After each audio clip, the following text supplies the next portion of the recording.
Est-ce que la raison, ce serait une mutation qui pourrait rendre le nouveau virus moins virulent? C'est ce qu'affirment plusieurs études scientifiques. Et pour nous éclairer, nous sommes en ligne avec le professeur Didier Pittet. Bonjour.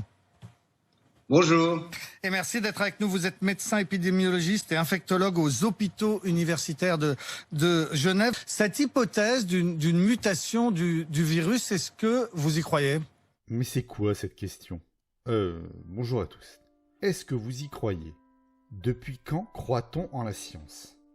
Alors c'est sûrement un raccourci journalistique pour poser une question plus percutante que « Avez-vous pu vous faire une idée pertinente sur le sujet grâce à la lecture assidue et pertinente d'une littérature exhaustive et pertinente ?» Peut-être, mais cela reste un vocabulaire symptomatique d'une nouvelle approche de la science, celle du ressenti et de la croyance. On ne croit pas à une théorie. La science, ce sont des faits supportés par des résultats d'expérience, par un tas d'expériences. Croyance et science ne font pas bon ménage. Pour illustrer cet adage, prenons l'exemple des platistes. Vous savez, les gens qui croient que la Terre est plate. Et partons du documentaire Behind the Curve, présent sur la plateforme Netflix. Ce documentaire suit quelques platistes dans leur quotidien.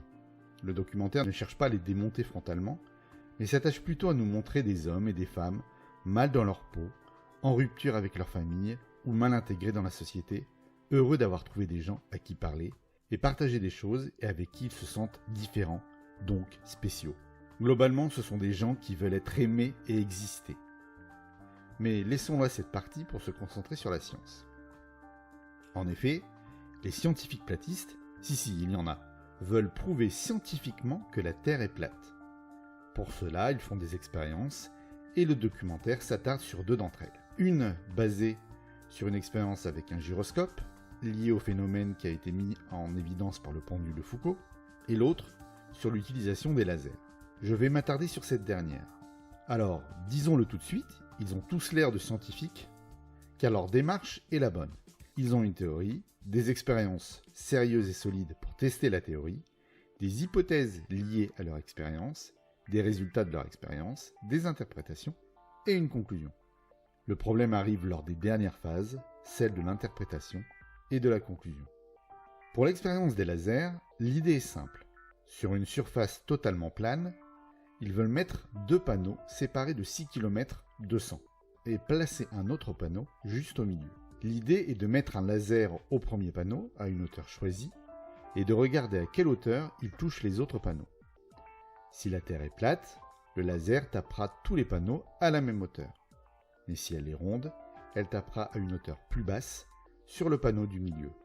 Problème pour cette expérience, malgré un système permettant de concentrer au maximum le rayon de laser au départ, le rayon se disperse trop sur la distance de 3 km et sur le panneau du milieu, il se retrouve avec un spot de près de 5 mètres de diamètre.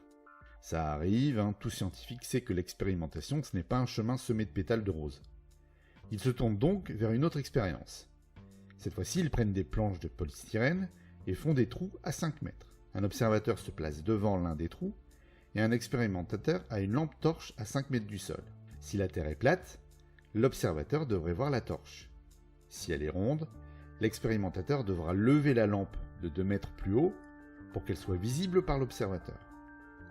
Bon, je n'ai pas retrouvé la distance qui sépare tout ce petit monde. Son étude, qui était présentée sur YouTube, a mystérieusement disparu de sa chaîne. Probablement une censure de YouTube parmi les centaines de vidéos alléguant que la Terre est plate. Il commence donc avec la hauteur de 5 mètres, mais bizarrement ne voit rien. L'observateur demande alors à l'expérimentateur de lever la lampe et la lumière devient visible aux grandes dames de l'observateur. Interesting. Interesting, yeah. That's interesting. Du coup, l'interprétation semble facile. Quand on est scientifique et que l'on suit ses hypothèses, ici, pour cette expérience et dans ces conditions, l'interprétation c'est que la Terre est ronde.